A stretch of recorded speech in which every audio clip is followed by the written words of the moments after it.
You won't believe this story. The FBI created their own crypto token to take down a bunch of scammers in the crypto industry. I'll share the details with you. And could Bitcoin hit $135,000 at its top in August of 2025? One legendary trader is saying that's the price target. And we got details to Donald Trump's World Liberty Financial Crypto Project and which blockchain it's going to launch on.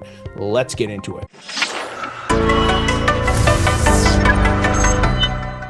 Hey everybody, welcome into the Thinking Crypto podcast, your home for cryptocurrency news and interviews. I'm your host, Tony Edward. On your way in, please hit that subscribe button as well as the thumbs up button and leave a comment below. If you're listening on a podcast platform such as Spotify or Apple, please leave a 5-star rating and review.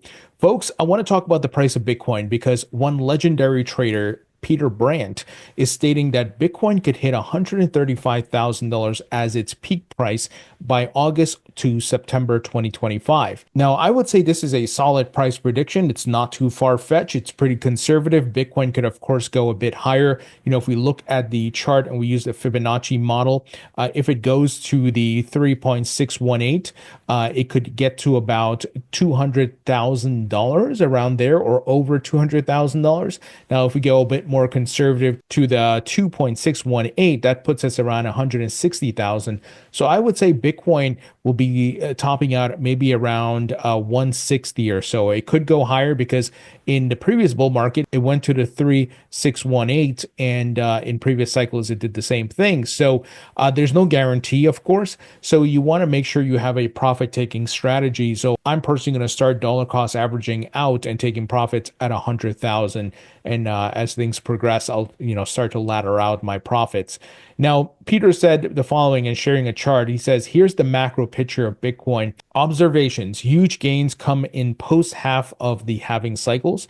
Period since March 2024 appears as insignificant, pure pause and ongoing trend. My target is $135,000 in August/September 2025.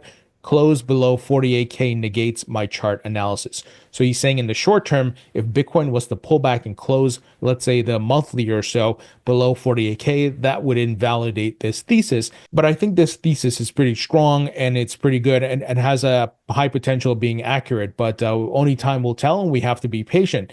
But we are seeing signals of Bitcoin's move, and one of the big signals we just got news about, China central bank is going to inject more liquidity. They've been doing that to prop up their stock market and economy. So the news is China's central bank just announced a 500 billion yuan swap facility to support the Chinese stock market. So guys, we know the system. They will have to continue to do this. This is the fiat currency system, and all the world governments has to do this. We know the United States has been doing a lot of this with Janet Yellen, and they're going to go back to full quantitative easing and start to do the same thing, which will drive global liquidity up, and that will in turn drive Bitcoin and altcoin prices up, in addition to the stock market. So we saw global liquidity pull back a bit after breaking out significantly over the past 4 to 6 months. So there's been a bit of a cool down, but this money printing and all this liquidity injection will eventually catch up here in the charts. And the United States, I believe, is around the corner with some sort of stimulus and something. Something may break and they will have to do it. They have to go back to this because as they cut rates, they're going to have to service the debt. How do you pay for it? They got to print. So once you understand those principles and how the economy works and how the governments and the central banks work, you understand that you need to position yourself in assets. And what's the fastest horse in the race? As Paul Tudor Jones said in 2020, it's Bitcoin and crypto. Yes, you can put it in the stock market. Yes, you can put it in the real estate market, but nothing moves like crypto. And there's a ton of other benefits, of course. So guys, I am bullish in the short term. We're going to probably see some bearish action, a lot of volatility, and then eventually we're going to break out. And one of the things, during this time, as we've seen historically, when you have presidential elections, there's a lot of volatility because there's a lot of uncertainty. So I think once the election is behind us, and they continue to print and continue to drop rates, we're going to see these assets continue to move up. And one thing we are seeing is that the stock market is moving, hitting new highs. which is unbelievable, right? It's incredible what's happening. And usually the stock market moving is a leading indicator for crypto because there's a high correlation. It's all correlated to global liquidity, but the stock market historically has made the moves, and then you see Bitcoin and crypto move. It's kind of like maybe the cycling of the liquidity through these different assets. So we have to be patient. And like I said, I'm bullish on the macro. Short term, there may be some volatility. So don't be surprised if Bitcoin pulls back to 52K or something, right? I'm not saying that's guaranteed or it is going to happen, but you have to be mentally prepared for all these scenarios because we don't have a crystal ball. And as educated, informed investors, we want to be prepared for all these different scenarios and have a plan. And one thing we continue to see is that institutional investors continue to put money into this market. I often share with you guys the fundraising news, who's launching which fund and so forth. And here, VanEck, which of course issues Bitcoin and Ethereum ETFs, they also had filed for a Solana ETF, but they withdrew it. They launched a venture fund, and it's a $30 million early stage fund committed to investing in visionary founders and operating at the intersection of fintech, crypto, and artificial intelligence. So some of this money is going to go to crypto.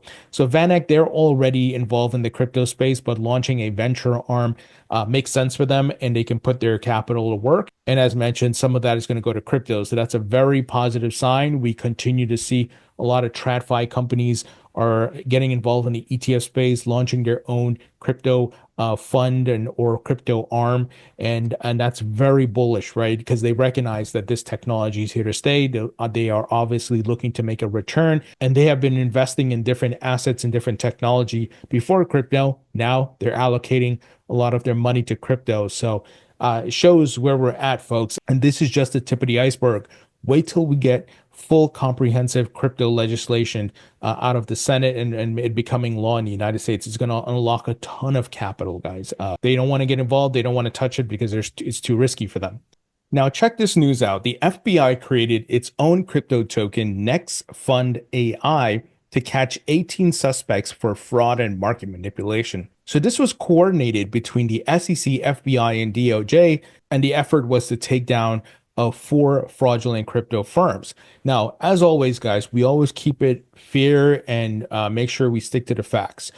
If there are individuals breaking the law and scamming people, they deserve to be caught and put into jail, just like Sam Bankman-Fried, Caroline Ellison, and so forth.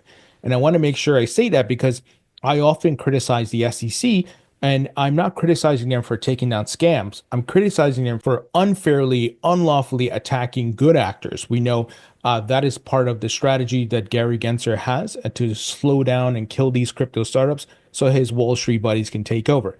That's not what we're talking about here. There are bad actors in every industry, every asset class, right? Go back throughout time, you'll see that. It took place in the dot-com boom. It took place in different facets of the internet and much more, right? I don't think I need to tell you guys that. So let me give you the details here. 3 so-called market makers in the crypto space, along with associated individuals, have been charged by the United States Securities and Exchange Commission with fraud and market manipulation in civil suits filed in the District Court of Massachusetts.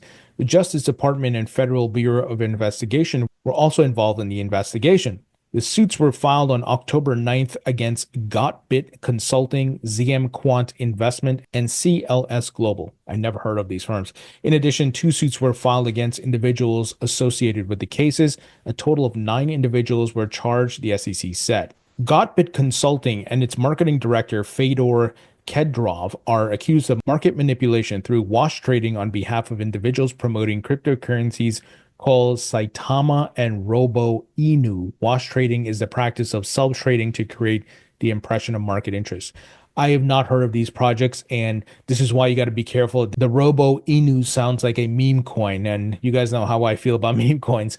But nevertheless, the crypto projects were organized by Vi Pham, a Vietnamese citizen living in California. She was charged separately with unregistered securities offerings, fraud in the offer or sale of securities, fraud in the purchase or sale of securities, and market manipulation. The other 2 firms, ZM Quant Investment and CLS Global, face nearly identical charges in relation to a coin called NexFundAI. That cryptocurrency was created by the FBI. In addition, ZM Quant and the 4 individuals associated with FAM were charged concerning other crypto asset, the Saita Realty coin. I've never heard of these. I don't know what the hell these are. It could be they were targeting people, some in the United States, but maybe more international because I've never heard of these. If you guys have heard of them, let me know in the comment section. But this is why we have to be vigilant and we got to make sure that we watch out for scams like this. So, very interesting that the FBI created its own coin, though, to kind of bait them in, which is very interesting. I'm curious which blockchain they built it on and what was the tokenomics and, was this like some sort of meme coin or something? But like I said, bad actors need to be taken down and sent to jail, just like Sam Bankman-Fried. And another bad actor, I would say, is Gary Gensler. He needs to be kicked out of office, and we need someone who's not political and who doesn't have a hidden agenda. But great to see that these folks getting taken down. Now, guys, we got news around Trump's connected World Liberty Financial crypto project, and they have proposed launching an Aave's Ethereum mainnet instance. So we're getting some additional details here as to what they want to do. So World Liberty Financial has formally proposed to launch using Aave's V3 on Ethereum mainnet, according to an announcement on Wednesday. Users will be able to borrow or lend ETH, wrapped Bitcoin, USDC, and USDT. So I need to investigate this more. I'm just letting you guys know. I'm not telling you to go use this platform. I have not used it. I have not tested out. In fact, I'll try to get someone on the podcast to talk about it from World Liberty Financial so we can learn more. As always, verify, don't trust. Verify, don't trust, guys. I repeat myself because I want to make sure just because Trump's name is attached to it that you go jump all in. And I'm not suggesting that Trump is trying to scam someone. But as always, this technology is still fairly new, and we have to give things time to establish itself, get the bugs out, and so forth, so that you don't become wrecked in the process, right? So make sure you do your research. Make sure if you are going to use it, you test it with small amounts of money. So if something happens and breaks, you're not losing your house or something, right? I hope you guys understand. So I'll try to investigate this and get more, but very interesting that utilizing Aave, which is on Ethereum. So very bullish for Ethereum and Aave, of course. Now, something that's interesting, we got news that Gary Gensler was grilled by law students and former SEC commissioner over his stance on regulating crypto.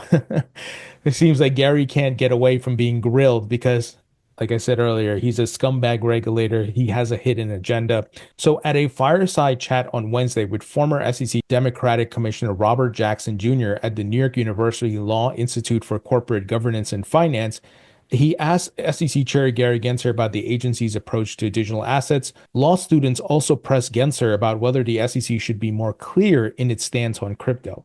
So even the layman folks, right, who are not, let's say, involved in the day-to-day of crypto, recognize that the SEC is on the wrong side of history. If you have a normal level of IQ and you just understand simple law and so forth, you can see what the SEC is doing is nonsense, right? It doesn't take a rocket scientist to recognize these things. Here's a question that Robert Jackson Jr. asked Gensler.